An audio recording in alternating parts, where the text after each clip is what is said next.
पंजाब के साबका डीजीपी सुमेध सिंह सैनी उन्होंने भी सैमीनार को संबोधित किया। उन्होंने कहा कि POK पाकिस्तान का हिस्सा नहीं है।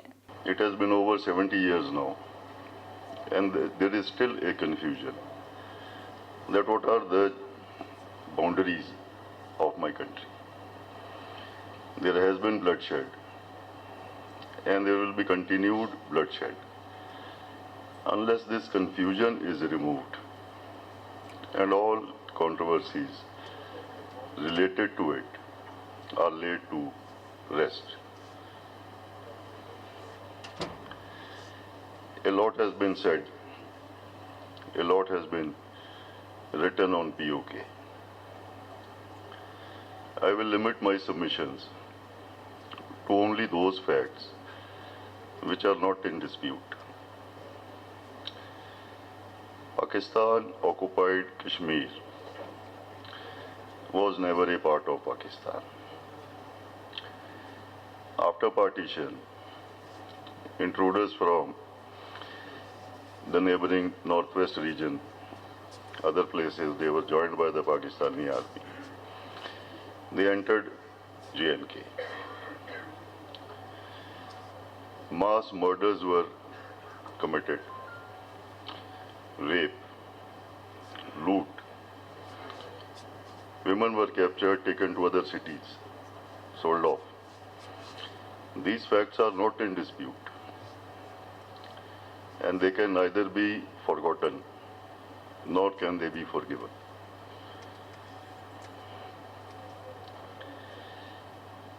The ruler of J&K, he asked India for help and protection. A demand was put forward: release Sheikh Abdullah ji from imprisonment.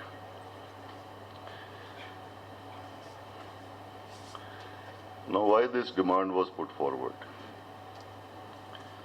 Whether it was due to the special relationship between Abdullah ji and Nehru ji, these things are now academic. But the fact remains that Abdullah ji was released and Kashmir acceded to India. It became a part of India just like other princely states. Indian forces were airlifted. They went to Srinagar and they pushed the intruders back. Later, a ceasefire was agreed to.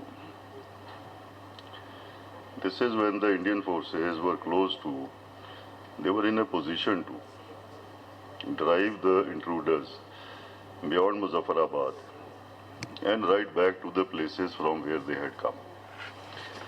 There are different views as to why this ceasefire was agreed to or why the matter was referred to the UNO at all.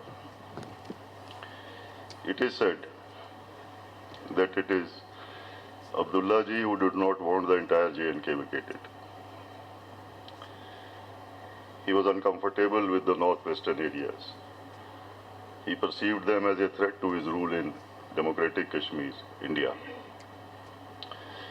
But whatever may be the reasons, the fact remains that the LOC came into existence. Our citizens who happened to be residing on the other side of the LOC were cut off. They could not enjoy the luxury of a democracy.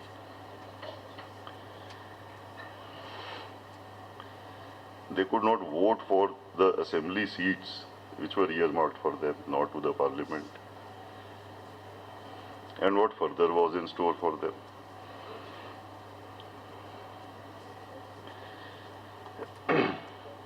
A phrase, Azad Kashmir, was coined. Some type of a local government with limited powers was put in place. The administration and governance was from Pakistan. Similarly, during this period, this is before the accession, when these intruders had come, there was a localized uprising, a local revolt in the area of Gilgit, Baltistan. The Pakistanis walked in. Again, the administration of Gilgit was from Pakistan. Pakistan itself came out of colonial rule in August 47.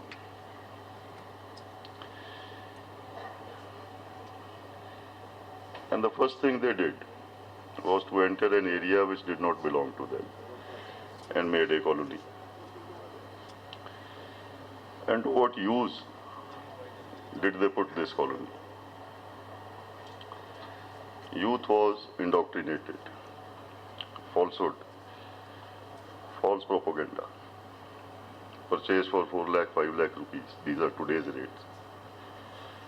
Given weapons, pushed across the border to commit acts of terror, kill people.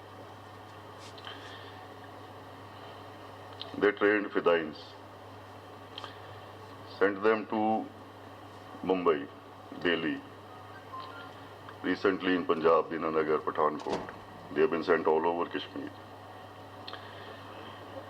And not satisfied with all this, they now invite the ISIS, whose stated aim is international terrorism, to form bases there. Use the youth as cannon fodder. What has been outlined will give an insight to the complete injustice which has been done. This injustice is required to be rectified. When there is talk of rectification, there is talk of unification of Kashmir. So many excuses are put forward. What will the international community say? What will A say? What will B say? The international community is well aware of the terror bases which are there.